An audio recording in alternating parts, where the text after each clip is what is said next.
نخش على رقم 2 بسرعه. الجدران انت ممكن تعمل الجدران اللي هي الشبك زي بتاعه الغنامين. هتلاقي الغنام كده واقف في الارض ودائق مثلا خوازيق كده في الارض ولا حاجه، تمام، وبيشد عليها الشبكه. طيب دي مثلا حاجه.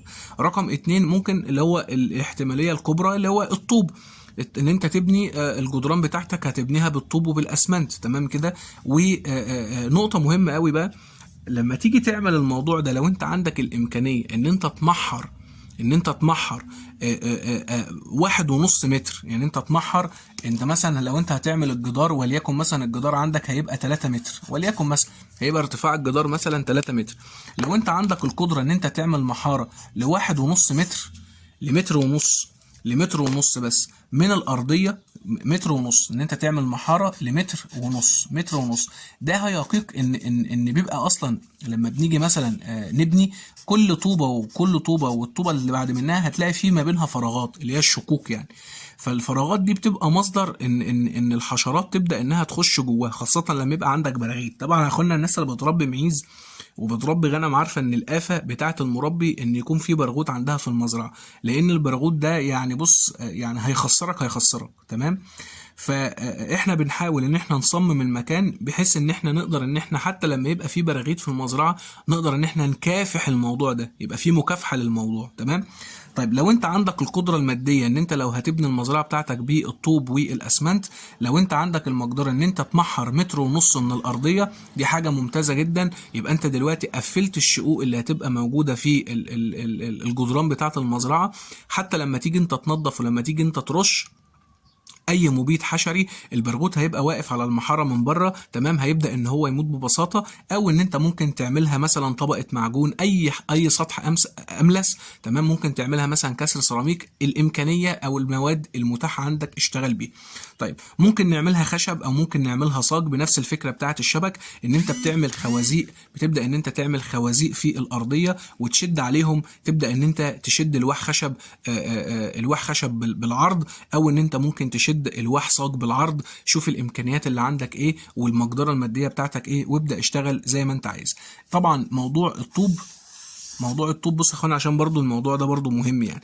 انا دلوقتي لو انا واحد، انا مثلا انا شغال في مزرعه مثلا في الصحراء، تمام، والمزرعه بتاعتي متحوطه من كل حته، وفي مثلا في امن وفي حراسه وفي عمال شغالين وكلام من ده، انا ممكن ما اكلفش نفسي، تمام، وان انا ابني بالطوب وابني باسمنت وطوب. لو انا عملت مثلا بالخشب ده هيوفر لي كتير في كماديات يعني. لو انا عملتها بالصاج نفس الوقت هيوفر لي كتير، حتى على الاقل حتى الصاج ده بعد مثلا خلاص بعد 20 سنه بعد 15 سنه انا عايز انقل المزرعه بتاعتي، عايز اغير التصميم بتاعي، فالصاج ان انا ممكن افكه، الخشب ممكن افكه ولسه الفلوس بتاعته موجوده فيه.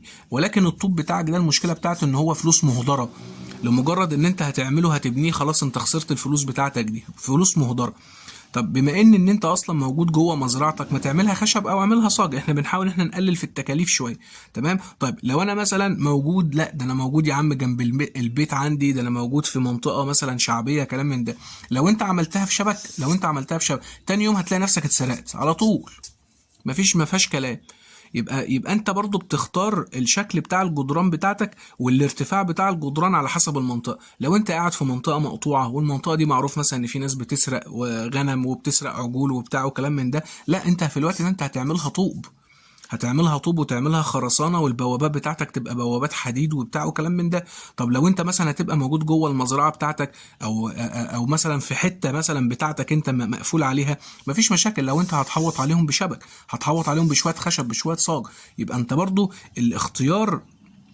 الاختيار بيبقى بناء على المكان اللي انت برضو هتبقى انت قاعد فيه، تمام. طيب انا عن نفسي انا ارشح كل من الخشب، ارشح كل من الصاج، تمام، لان كل منهم حتى الصاج ده انت ممكن تغسله لو انت رشيته مثلا ولا حاجه بتاع السطح بتاعه سطح املس مفيش اي حشرات هتقدر انها تعشش فيه غير موضوع الطوب ده، تمام. فانت برضو لو انا عندي مزرعه في الصحراء وفي الجبل وكلام من ده، انا هعمل الجدران عندي هشدها بالصاج، ممكن اشدها بالشبك، اشدها بالخشب، ده طبعا حاجات رخيصه وكويسه. لو انا في الصحراء عمري ما هبنيها طوب لان ده هيكلفني هيكلفني، وانا مثلا ماشي مش هعرف اخد الطوب ده وانا ماشي، لكن هعرف اخد الخشب، هعرف اخد الصاج، هعرف اخد الشبك وانا ماشي. يعني ده كلام برضو خلينا نتكلم، انت بتأسس وممكن بعد كده ممكن يحصل لك ظرف او اي حاجة انت عايز تصفي المزرعة بتاعتك، فدي تعتبر راس مال متجمد عندك في ارضية المزرعة عندك.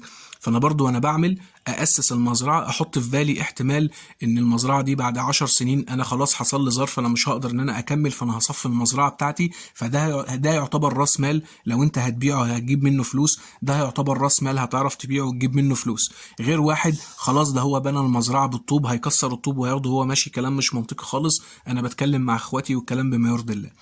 اخر حاجه عشان ما اطولش عليكم هنتكلم على السقف. السقف من الحاجات المهمه جدا، وخد بالك ان السقف ليه علاقه يعني قريبه جدا بالمكان اللي انت فيه. احنا بنعمل السقف علشان حاجتين: نعزل حراره الشمس او اشعه الشمس، وفي نفس الوقت نعزل المطر.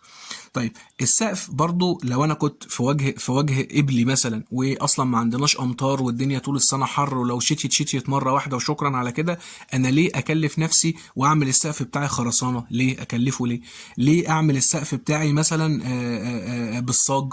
ليه؟ ما هكلف نفسي على الفاضي. تمام. طيب لو يبقى ممكن اعمله بالبوص اللي هو السده، بيبقى مثلا عباره عن بوص كده جنب بعضه، وبيبقوا الناس بتقعد بتربطه بخيوط كده وبتاع، بتبقى جاهزه يعني الناس بتشتريها. احنا عندنا هنا بنقول عليها السده بوص، بتتقال عليها كده. ممكن تلاقي الواحده ب 80 جنيه ب 100 جنيه. تمام. هتحط الواح خشب، الواح حديد او اي حاجه، وبتروح فارد سده البوص عليها وشكرا على كده. ولو في شتاء مثلا ولا حاجه بتحط فوق منها مشمع، وفوق المشمع ده بتروح حاطط شويه قش رز ولا حاجه، وشكرا على كده السقف بتاعي بقى كويس. عملت ضليله من اشعه الشمس، ولو في شويه ميه شتاء هينزلوا، ده لو نزلوا يعني طول السنه مره في السنه ولا حاجه، المشمع كده كده ايه هيمنع الموضوع ده. يبقى برضه هنرجع ونقول على حسب المكان.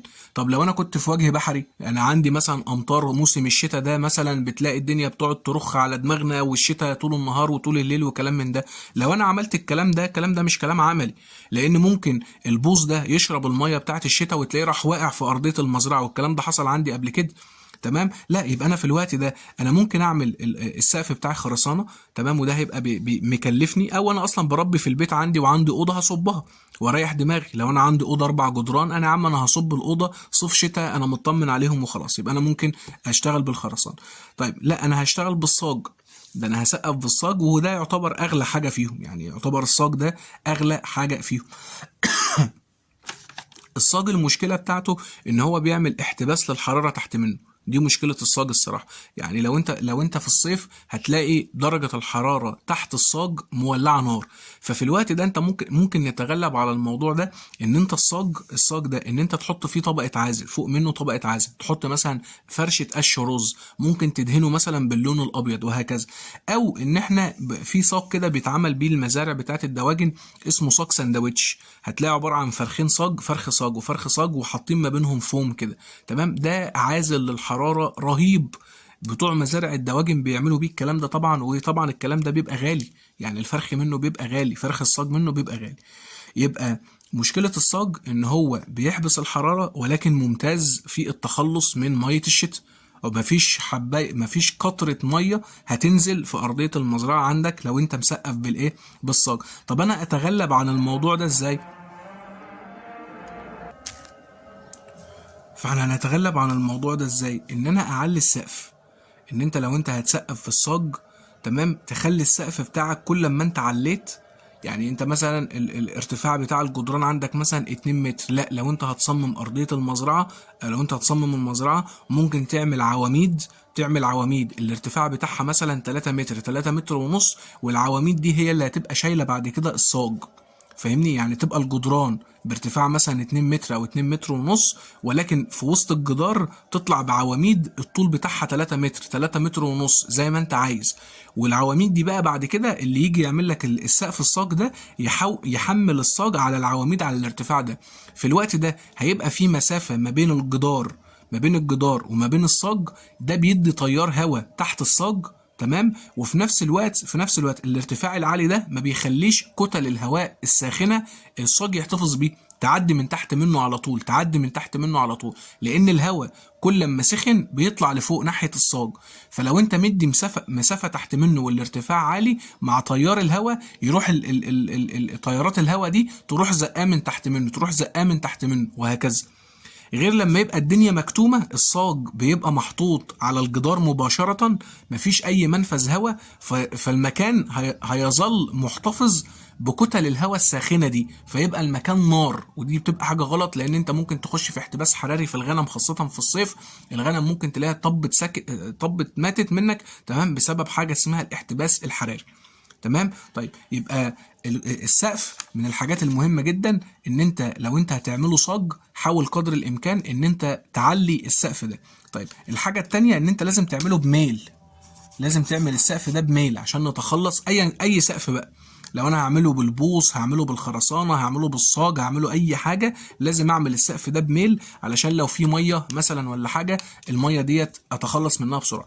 طبعا في ناس بيبقى مثلا موجودين في اماكن ساعات بيشدوا حاجه اسمها الشبك نت، الشبك اللي هو بيتعمل بيه الصوب الزراعيه دي، تمام، بيشدوا شبك نت كده، بيقولوا عليه النت، تمام. الشبك ده بيدخل تهويه وفي نفس الوقت بيحجب اشعه الشمس. ده طبعا من الحاجات الكويسه، والحاجات برضو تعتبر رخيصه. ممكن انت تختار الموضوع بتاع الشبك النت ده على حسب المكان اللي انت بتبقى قاعد فيه. لو انا كنت قاعد في مكان ما فيهوش امطار كتير، ممكن اعمل السقف بتاع المزرعه بتاعتي بالنت ده، يبقى حاجه كويسه خالص. علشان الموضوع ما يطولش مننا اعذروني، يبقى انا كده اتكلمت على الارضيه، واتكلمت على الجدران، واتكلمت على السقف. ان شاء الله الفيديو اللي هينزل بعد منه هنعمل من ارضيه المزرعه عندي الثلاث حاجات دول، وبعد كده نكمل ان شاء الله حلقه نظري، نكمل الحلقه النظري بتاعت عن الاضاءه والتهويه بتاعت المزرعه ان شاء الله. ولو في اي اضافات او في اي حاجه جديده من التعليقات بتاعتكم او الناس اللي بتبقى متابعاني، ان شاء الله نبدا ان احنا ندردش مع بعض، وكل فيديو نحاول ان احنا نوصل لاحسن تصميم ممكن، ونبدا ان احنا نتكلم مع بعض باذن الله. والسلام عليكم ورحمه الله وبركاته.